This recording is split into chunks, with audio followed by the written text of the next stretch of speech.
差唔多啦，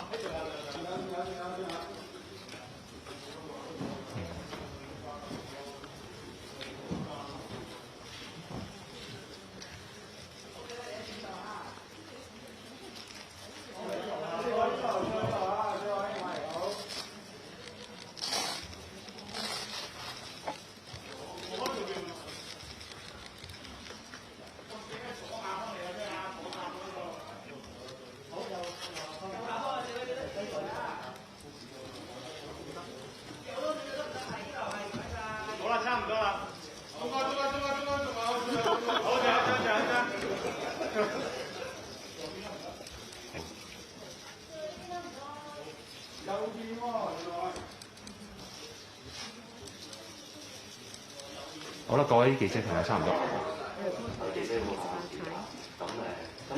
Let's start the press conference. This is a press conference on the budget. We have the Financial Secretary, Mr. Paul Chen, and Mr. Hu, Undersecretary for Financial Secretary. We have Ms. Cathy Chu, PAS, and one more official, the government economist. Good afternoon, everyone. I delivered my budget this morning at LegCo. This was the first budget of this government. First of all, I would like to give you some background information on the economy. As you all know, that the economy last year was not performing well. For the whole year, GDP dropped by about 3.5%.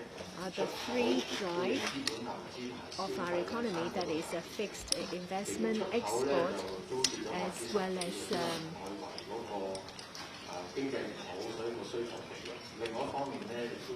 fixed capital, they were not doing well. So because of the closing of the border, there was a time when land transport between Hong Kong and the mainland was dampened, but because of poor economy and poor performance in the property and stock market, we have seen a drop in fixed investment. In terms of consumption, it was a small drop by about 1%. As a result of some anti-cyclical measures and the consumption voucher, consumption picked up. Last year, inflation was about 1.7%. There were some corrections in the equity and property market. We think that the economy will perform better than last year.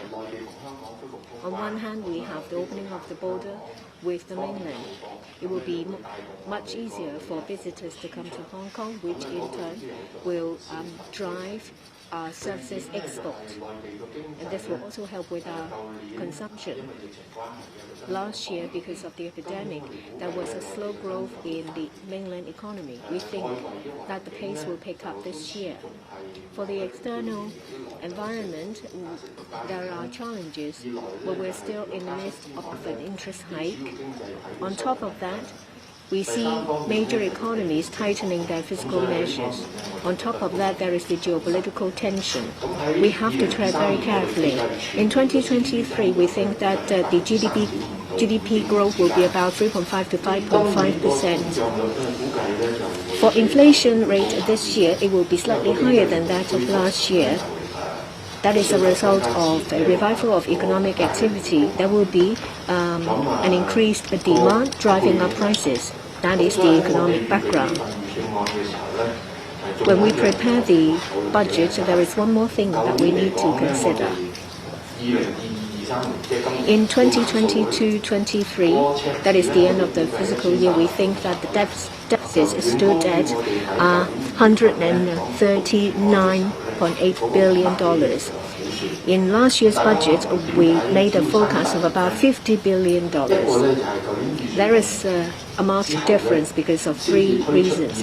First, after last year's budget had been delivered, there was the employment support scheme, which cost about $40 billion. Because of poor performance in the property market, for land premium, there was a drop of about $40 billion. For stock stamp duty, because of the poor performance in the equity market, there was another drop by about $40 billion. That is why, at the end of the fiscal year 2022 and 23, we experienced a huge deficit.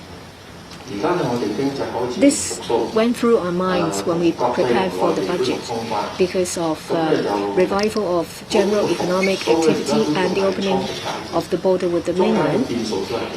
There are still a lot of uncertainties because we are at an initial stage. At the same time, there are challenges in the internal environment.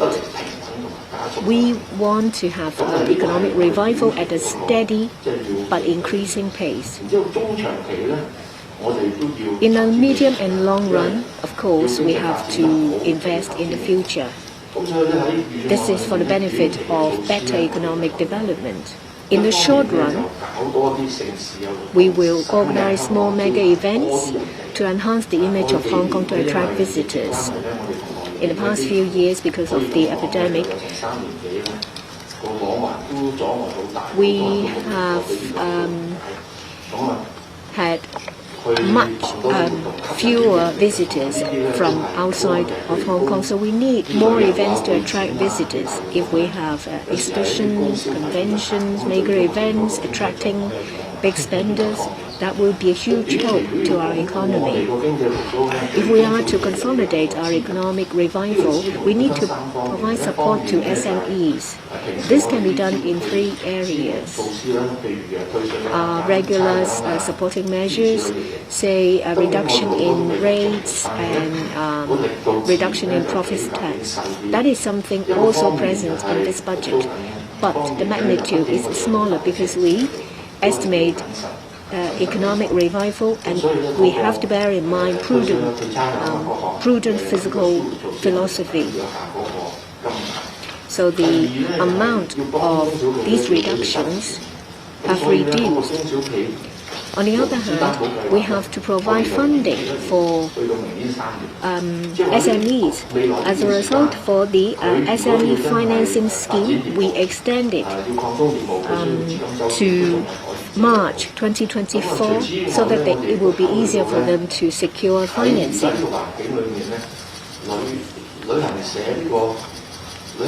In this current environment, we are aware that transport operators, cross-boundary transport operators and travel agencies would need time to recover. So we have a 100% guarantee scheme, that is a financing scheme to enable them to take out loans. For individuals, we have tax refund, we have rates refund. Because of another year of deficit, we have reduced the magnitude of these reductions. I ask for your understanding. For CSSA recipients, we give them an extra half-month allowance. We've decided to have another year of a consumption voucher. Eligible Hong Kong permanent residents will receive $5,000 in 2 installments. The first one will be disbursed in about April. That will be $3,000. For the remaining $2,000, it will be disbursed in the middle of the year. We want to make sure that the consumption vouchers will reach members of the public as quickly as possible. So we will disperse the first installment using registration details made last year. But if you've lost your card, say the Octopus card, you can apply to make changes. Unless there is a need to change your registration details, don't do it. We'll also talk about the 8 centers and development in the future. I'm not going to repeat them here. What I'd like to mention is something to do with digital economy. There will be Web 3. We will promote the development of Web 3. We've also mentioned about International Green Tech and Green Fi Center. So we have devoted some coverage on our efforts to promote in these 2 areas. In relation to our financial position in 2023-24, we will continue to issue bonds about $65 billion. Counting that, there will still be about $50 billion deficit. Our plan in the coming few years is that there will be about $65 billion government bond being issued. That is to fund infrastructure so that they will be implemented as soon as possible to benefit the general public. In the coming 5 years, on average, every year, we spend about $100 billion on capital works. So we need to issue bonds to finance these projects. Apart from green bond, we will introduce an infrastructure bond scheme. We will make proposals to the LegCo to ask for funding. You will get more details at that time. We hope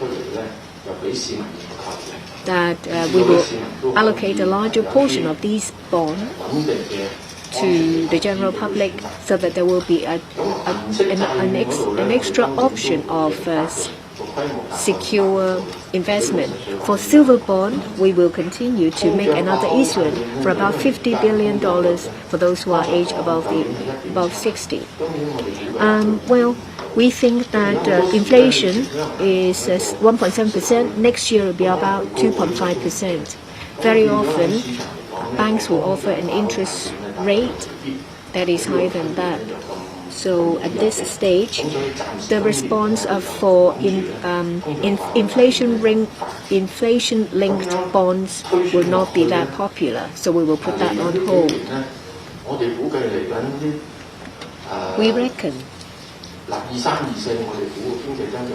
that there will be a GDP growth about 3.5 to 5.5% for 2023 to 24, and then afterwards we think there will be a 3.7% GDP growth in the 4 years afterwards, which is higher than what we have forecast before. For our physical reserve in 2027-28, it will remain at about $980 billion, which is about 14 months of government expenditure. As at the end of March 2022, our loan ratio, that is for unpaid loan to GDP, is about 4%. And in 2027-28, it will be lower than 10%. That is safe and sound. So that's all for my opening remark. I'll be happy to answer questions. So now the floor is open for questions. May I remind reporters that before you ask questions, identify your media outlet. Let's start from over this side. Second last row on the left, the gentleman in blue. I'm from Phoenix TV, Financial Secretary. First, in the past few years,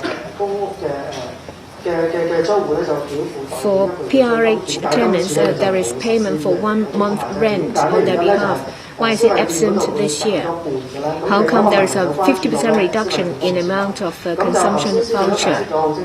Just now the FS said that there will be 2 installments. First 3,000 dispensed in April.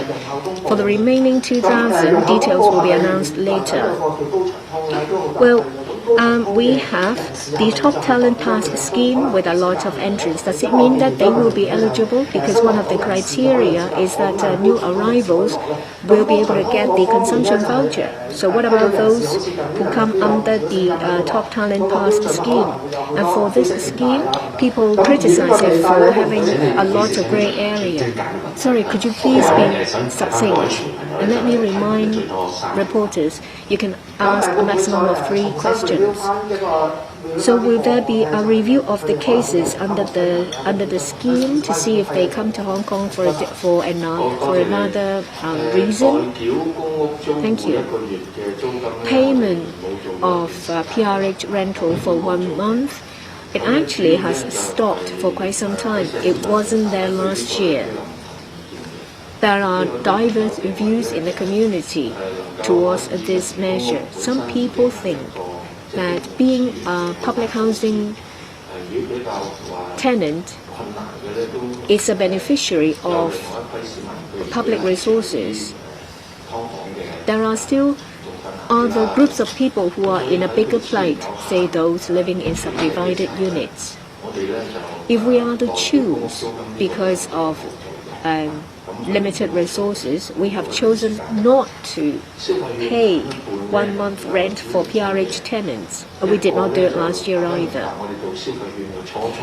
Regarding the consumption voucher, you understand that our intention of launching consumption vouchers was to do something to help with the poor economic performance. We wanted to give money back to the general public so that they will spend to prop up the economy.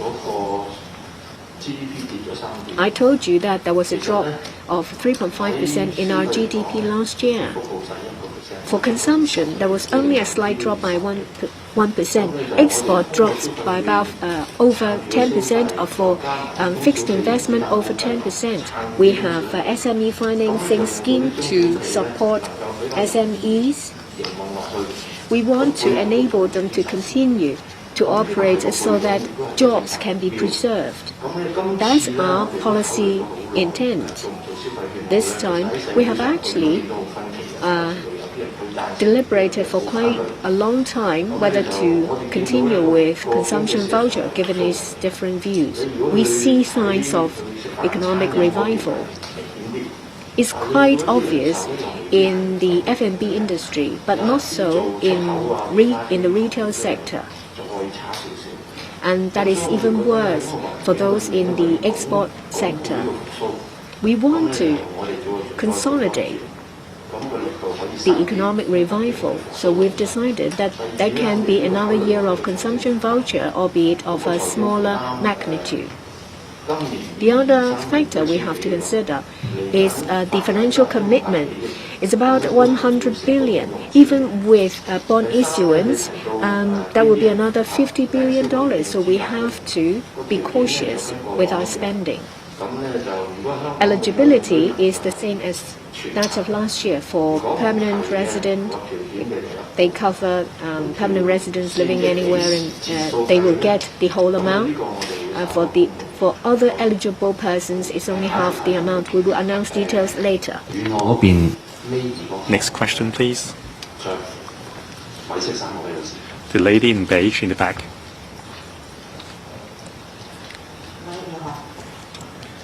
Good afternoon. I'm from CCTV. The budget delivered by the Financial Secretary today is the first budget delivered by this time of the government. Now it charts the policy direction of the government. So how will it help to address people's livelihood concern? Thank you. The theme of this budget is to lead forward steadily and bolster prosperity under one new vision together. In this budget, you can see our focus on boosting the economy. We focus on fulfilling our positions under the 8 international centers. Under the innovation and technology area, we will create the microelectronic center in the River Loop area. And also, we will establish a supercomputing center, and we are planning to build the second advanced manufacturing center. So you can say that we are putting a lot of focus on improving and boosting the economy. At the same time, we understand that we are still at the initial stage after resumption to normalcy and revival, and the SMEs are still under a lot of stress. So we are also offering a number of supporting measures for SMEs. We have taken into consideration our fiscal affordability and also our path to recovery. In the short run, we want to consolidate the revival momentum to support SMEs and encourage them to contribute to the economy. Thank you. Next question, please. The lady in white. Good afternoon. I'm from News. I have 3 questions. First, about Northern Metropolis, the steering committee, or the steering office. Now, is there room to further hasten the developments of Northern Metropolis? According to the government's internal estimation, when will we see initial developments in the Northern Metropolis? Now, according to media reports, there will be a new investments program for mainland residents, that is the Capital Investments Entrance Scheme. Now, the threshold would be $10 million, and also applicants must reside in Hong Kong for 7 years before they can get permanent residency. So is this requirements, will this requirement be put in place? Now, about increasing the tobacco duty fee, are you worried that it would put extra burden on grassroots smokers? And are you worried that they may switch over to electronic cigarettes or buying illicit cigarettes and make the black market more rampant? Thank you. I would invite the Secretary to talk about the investment program. Now, about the Capital Investment Entrance Scheme.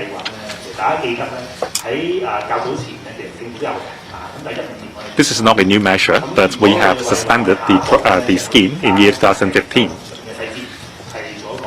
Now, for the next step, we are considering the specifics of the scheme. There are several considerations. First, the investment threshold.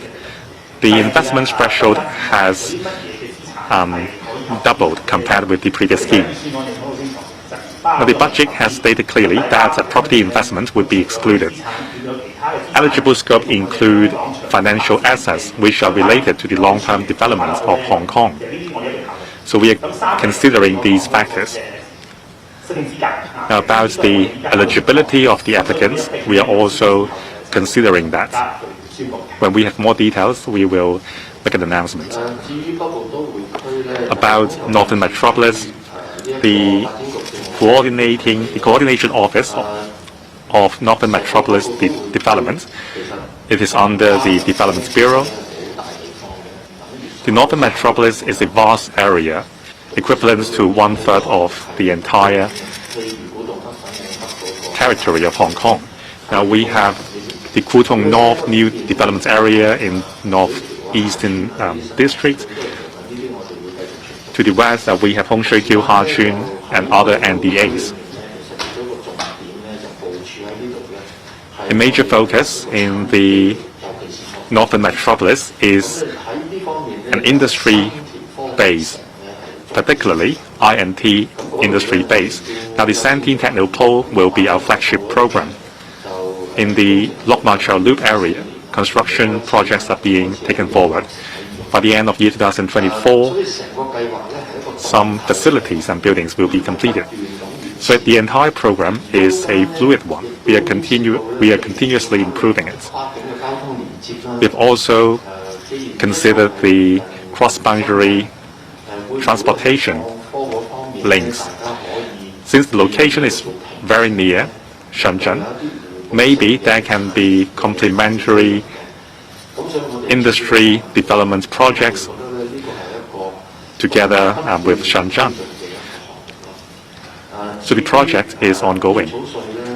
On tobacco duty, we are increasing the duty fee by 60 cents for each stick, so it is some 30% increase. We have considered the impact of such an increase on grassroots people. It has been quite a while since we last raised the duty fee. You have to consider the factor of inflation and also the effect of deterring or encouraging people to quit smoking has reduced, so we want to raise it by 30%. The lady over there.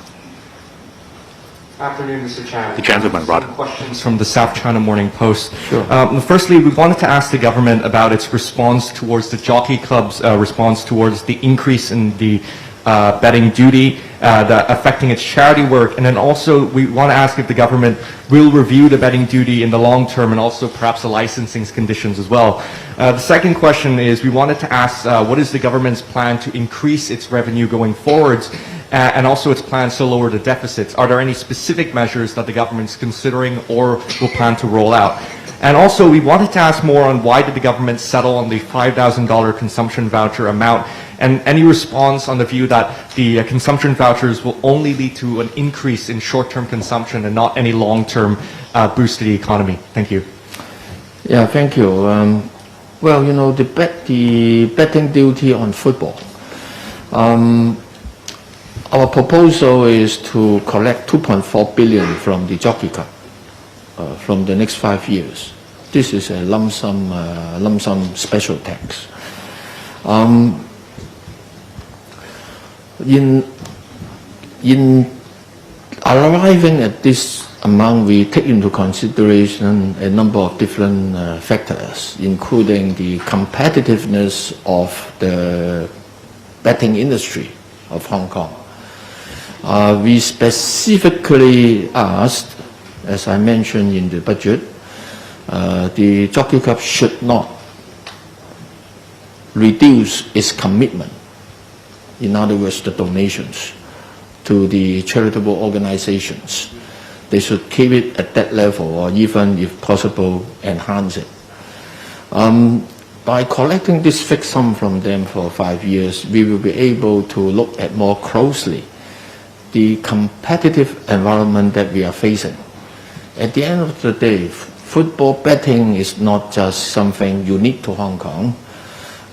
People can do it online. People can do it through the casinos, say, for example, in the neighboring cities. So this area, the competitive environment is fast changing. We would prefer to impose a fixed lump sum for a couple of years to allow us the opportunity to look at this more closely, to decide on the next step. As to the increase in revenue, well, this year we have taken a very serious hard look at the increase of salaries tax or profits tax, but eventually we decided not to do it.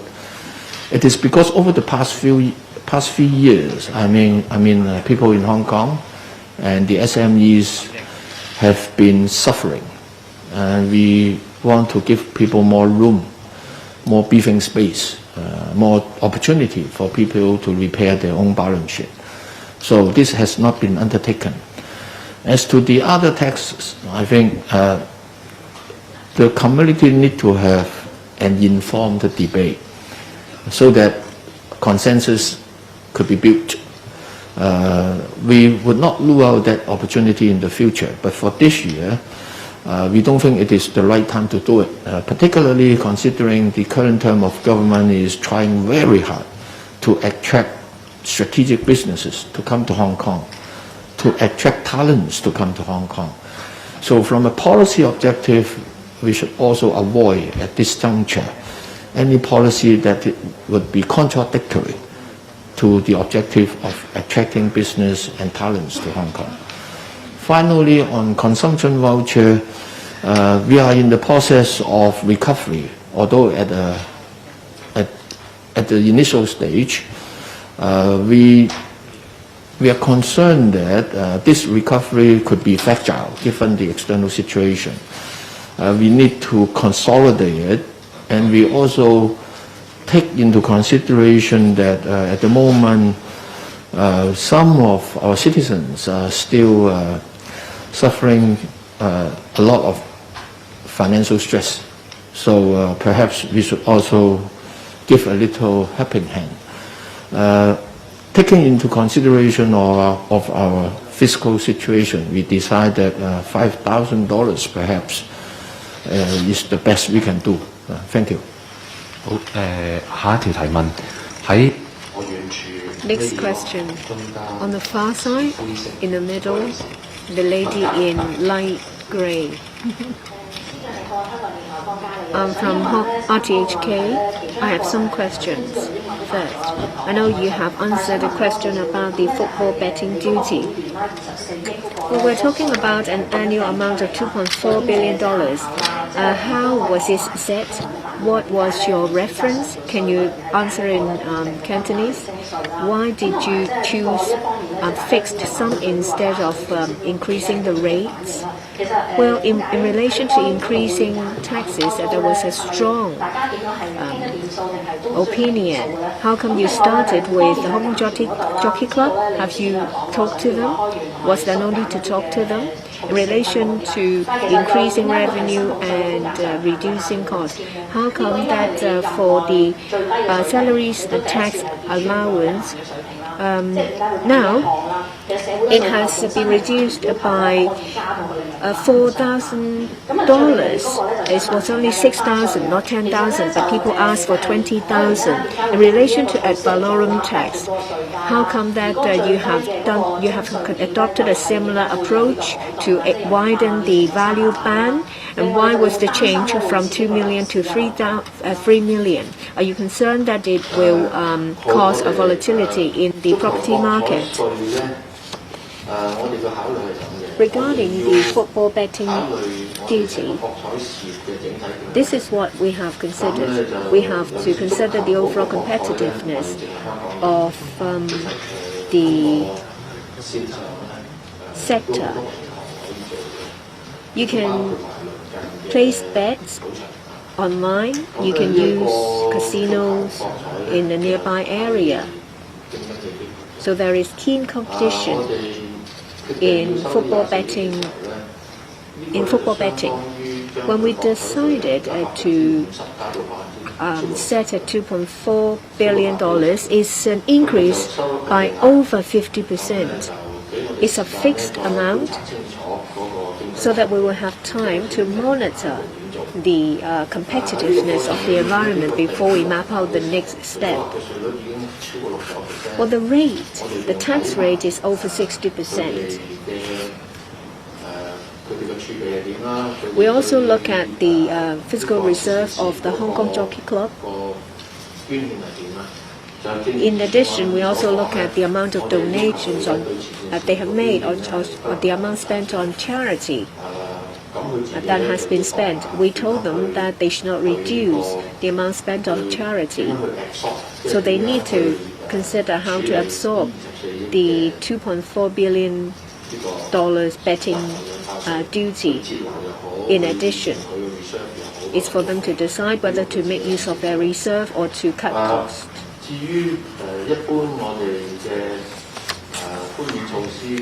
For relief measures, these are the goodies. Well, we need to consider our fiscal position. In 2022-23, we have a deficit of $139.8 billion. Next year, there will be a deficit of about $50 billion.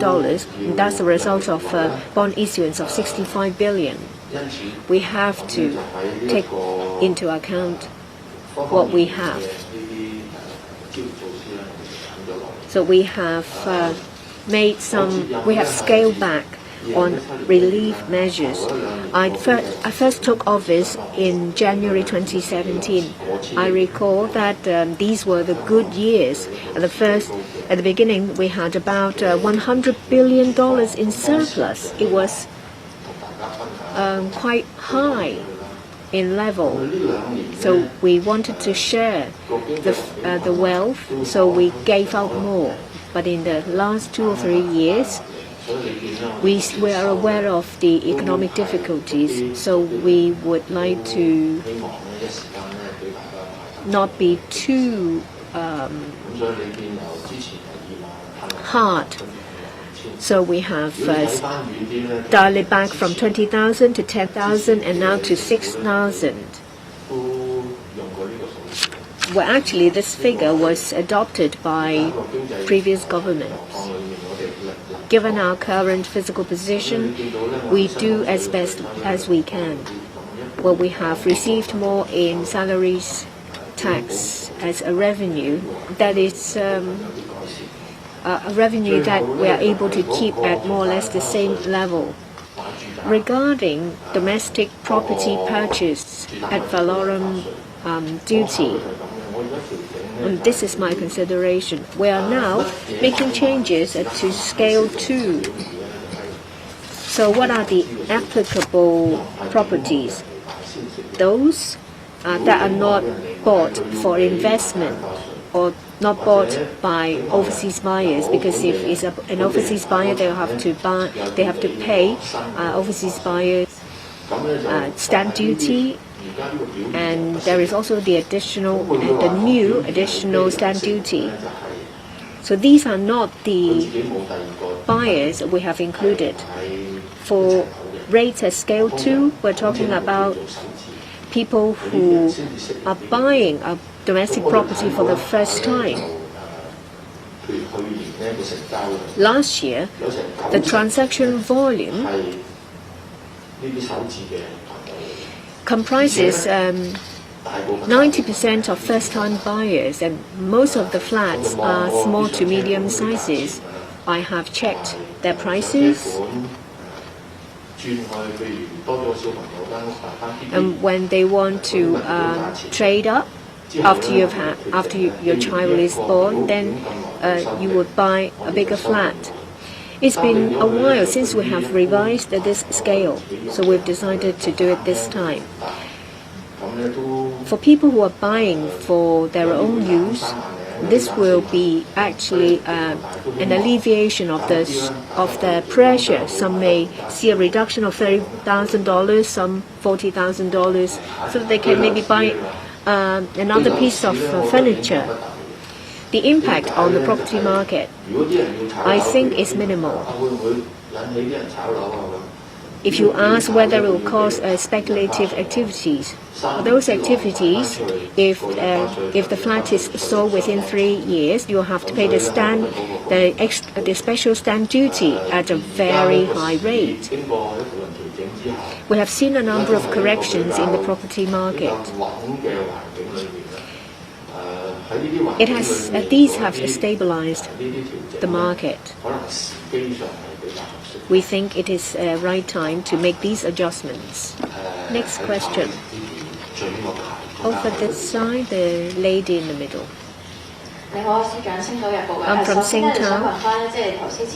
Just now the FS mentioned a number of times that if we exclude bond issuance, the deficit will be bigger. For medium-term forecast, we have reached about 800 billion, excluding bond is at 750 billion. In 2024, there is a surplus, but if we take away repayment as well as bond issuance, there is still a deficit.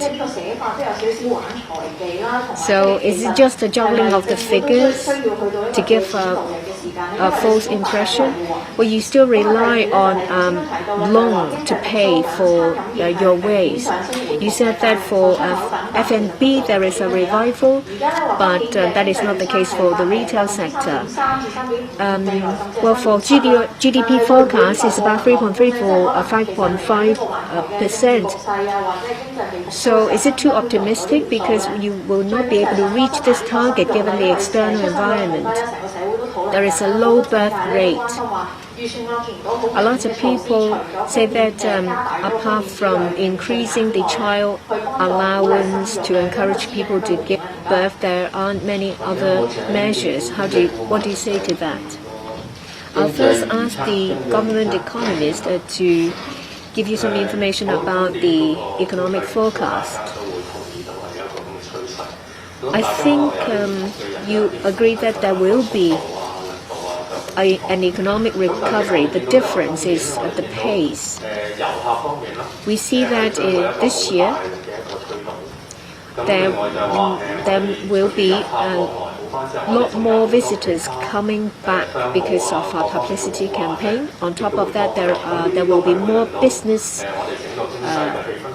travelers coming to Hong Kong. The general atmosphere improves, which then boosts domestic consumption, and this benefits a fixed asset investment. In terms of export of goods, we still face challenges. After considering all these factors, we think that 3.5 to 5.5% is not on the optimistic side. It is it's neutral.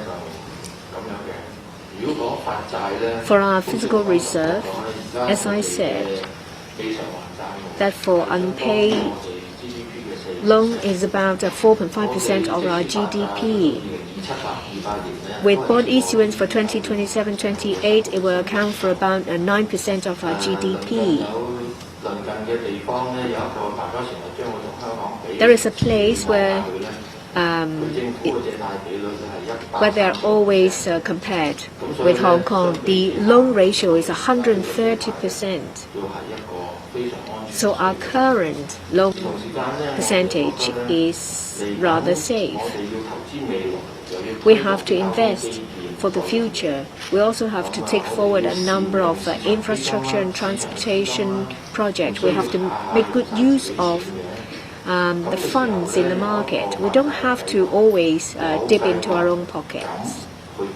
If we carry out a bond issuance program in a clear and systematic way, and if we let the general public know about what we think and the justifications we have, this will greatly help the market understand our economic situation and the purpose of bond issuance. As you know that in the past 2 years we've spent a lot on anti-epidemic measures. This year the expenditure is about 25% of our GDP. In the coming year, we will try to increase our revenue sources and at the same time to reduce our cost. For this year and next year, there will be zero increase in the civil service establishment. We try to compress expenditure. As you can see that it's decreasing from 28% to 25% of our GDP. The expenditure in 27 and 28, it will be about 24%. What is important is how our public finance is bolstered to face challenges at different time range. Population and policies to encourage birth is a major issue. We just try to take a small step forward in the budget by increasing child allowance. We will look into it. I think that tax concessionary measures are quite effective. Next question, please. The lady in the middle at the back. in grey. Thank you. I'm from Shenzhen Satellite TV. Today, the mayor of Shenzhen is paying a visit to Hong Kong, and tomorrow the CE will visit Shenzhen. So the schedule is quite packed. In this budget, there is a chapter dedicated to facilitating high-quality growth. So what will be the interplay between Hong Kong, Shenzhen, and other GBA cities? Thank you. To steer economic growth towards the high-quality direction, there are several aspects.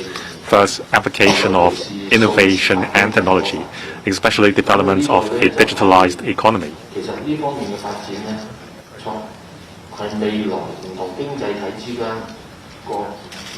Developments in digitalized economy will be a key competition area between different economies.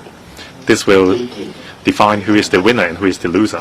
So we will have to promote developments in this regard by enhancing our infrastructure and enriching our talent pool. We have our strength in that we are an international financial center. However, there are still insufficiencies. For example, a less diversified economic structure. Now, for the financial services industry, it accounts for 20 to 23% of our GDP. However, it only hires some 7% of our labor force. So if we want to tap more opportunities, we have to diversify beyond financial services. And one area is innovation technology. We have strength in this regard. We have strong R&D capacity in universities. We can make breakthroughs from out of the scratch. For further breakthroughs, we have to commercialize R&D outcomes so that they can transition into products and services for the market. This is how we can maximize the benefits. Now, for our neighboring city, Shenzhen, there are several leading enterprises in the industry based in Shenzhen, and it has a very comprehensive production chain. Near Shenzhen, there are Dongguan, Huizhou, and Foshan, and these are the birthplace of many leading enterprises in this field. So by complementing each other's strength, we can achieve much in this area. And also in setting the development layout, we have put a lot of focus on developing the Lok-Ma-Chau loop. That will become a platform for collaboration between GBA cities. The strategic enterprises and talents which we have attracted through our campaign to compete for talents will establish a presence in the River Loop area, and it will become a great boost for enhancing our I&T industry. Next question, please. The lady in the front. Good afternoon. I'm from Cable News. Now about the infrastructure bond. Is it in preparation for the Land Out Tomorrow project? So will there be a lump sum bond issuance or individual issuance? Will there be a threshold? Say, for example, bond will only be issued for projects reaching a certain amount. And also, what is the need for such an infrastructure bond? About the HK Jockey Club's respond on increasing the football betting duty. So does it mean that you are not going to review the subjects in 5 years' time? Now you are having the amount of the cash, the consumption vouchers, so and you are spending $30 billion on that. So it is somewhere in the middle. So is that what you mean by spending with the means? Thank you. In terms of the infrastructure bond, the purpose is to support necessary infrastructure. Say, for example, the 3 strategic railways and the 3 major roads. Large amounts of investments will be involved. So it is not specifically for the KYC reclamation projects. The financial arrangements, the financing option for KYC reclamation projects will be announced later on when the consultation is completed. So the infrastructure bond is not linked with the KYC reclamation projects. Well, I believe that you will know more details when we apply for funding approval from the Finance Committee.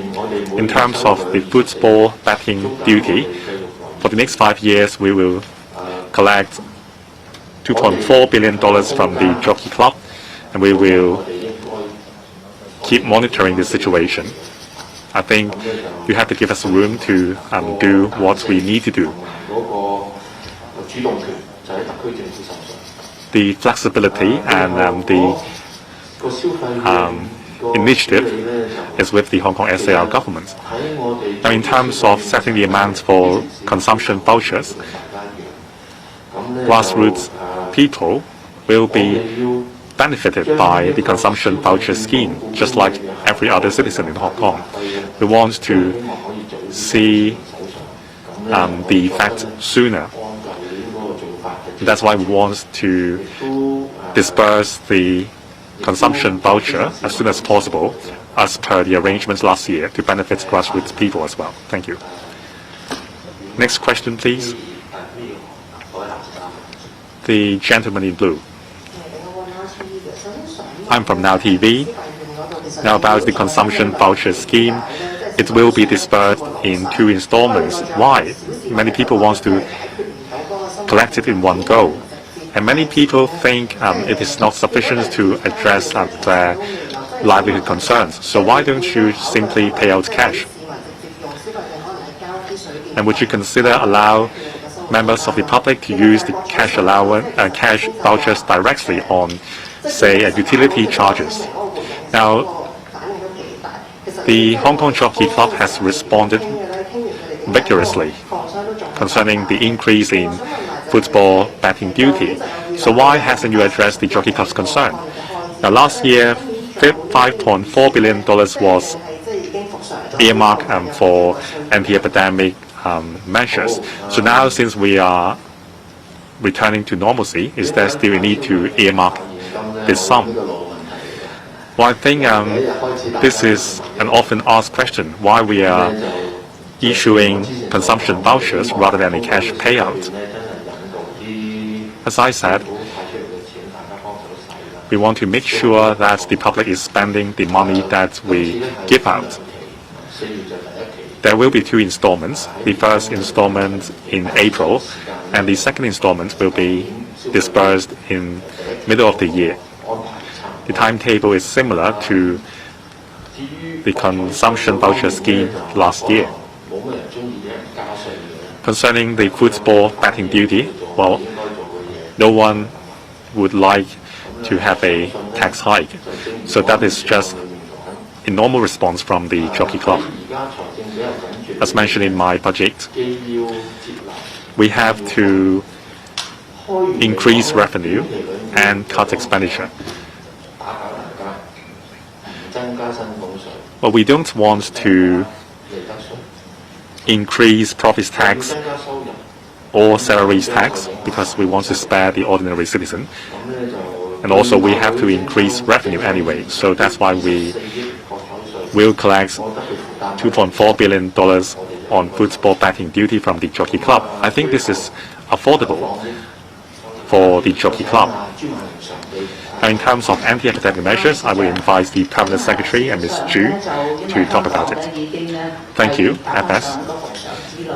Now we are on the path to normalcy, and we have reviewed our expenditures on fighting the epidemic, and we think we can reduce the amount earmarked. As a result, on the budget, you can see that we are drastically reducing the amount for that purpose. But we have still reserved sufficient funding for, say, purchasing vaccines. And we are closely monitoring the latest developments of the epidemic. When there are needs, we can flexibly allocate resources to fight the epidemic. 後兩，因為時間關係。 Last two questions.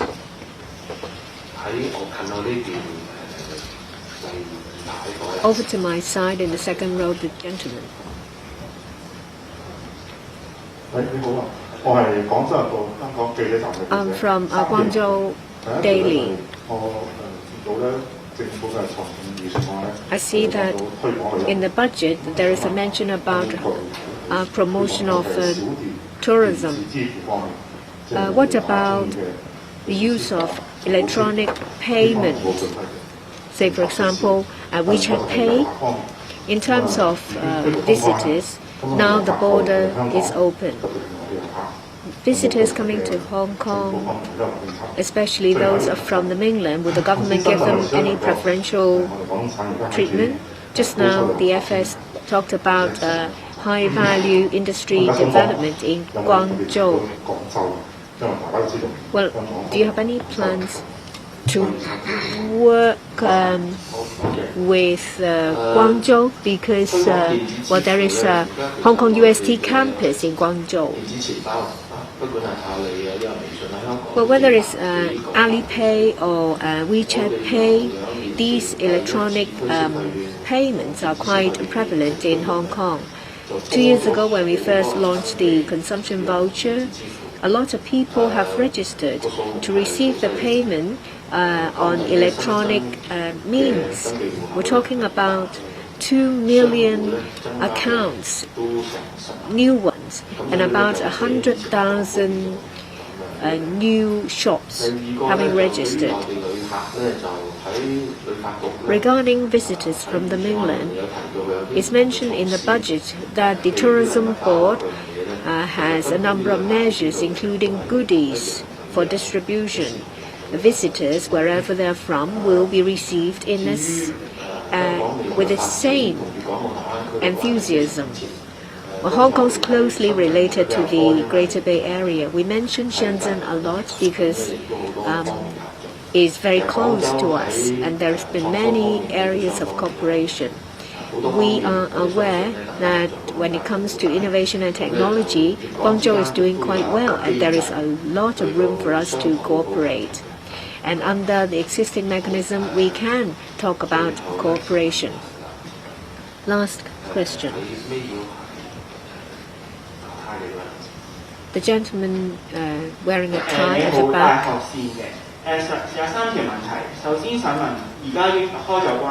I'm from Dai.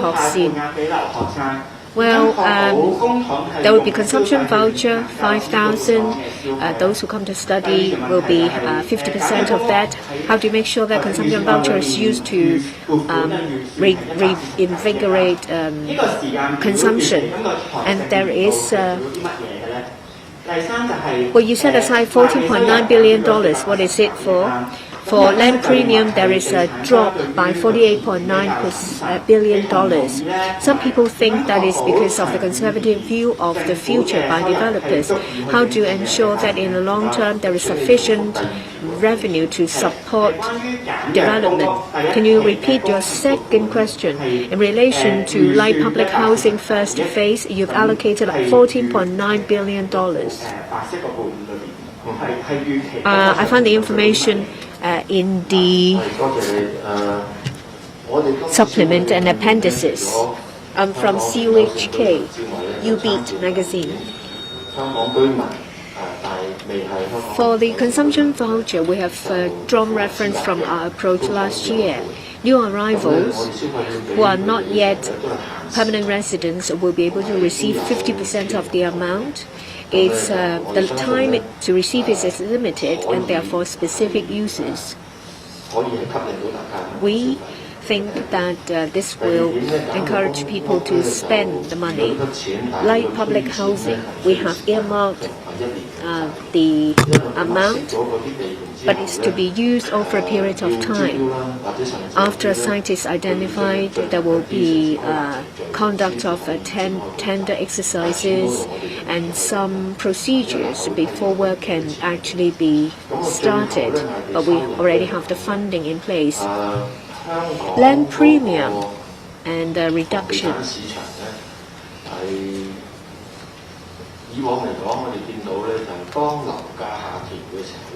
We see from experience that when there is a drop in property prices, then the drop in land premium will be greater. Last year there was a drop in about 15% in the property market.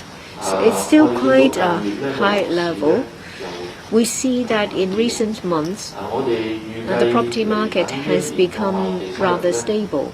We reckon that in the coming year, for land premium, we have drawn reference from the land sale program to be announced tomorrow by the Development Bureau. For government revenue, it comes from land sale, urban redevelopment projects, railway projects, because premium has to be paid, and redevelopment projects by private developers. We have included those four and other factors. Our experience tells us that for the future land sale, we will account for about 3.7% of our GDP. We have made a slight downward adjustment. We have also looked into the sites for sale in the land sale program.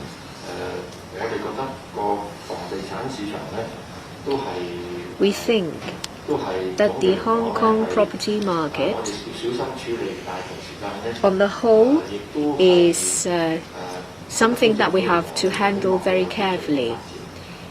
But at the same time, we want the market to develop in an orderly manner. Sorry, the speaker is not coming through. That's the end of the press conference. Thank you. 係咧，我諗我哋今日嘅記者會度。That's the end of the press conference. Thank you. 頭先有行家問過咧。Just now, someone asked the question.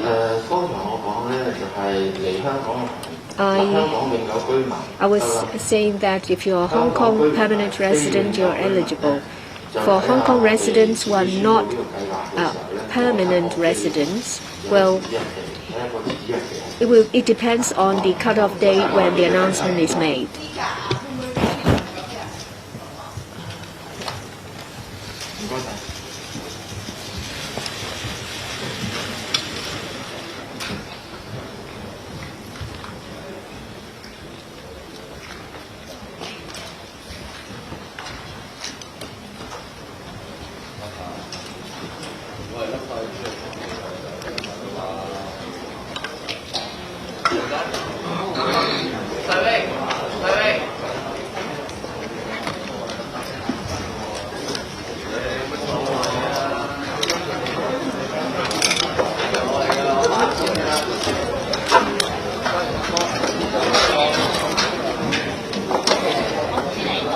Thank you.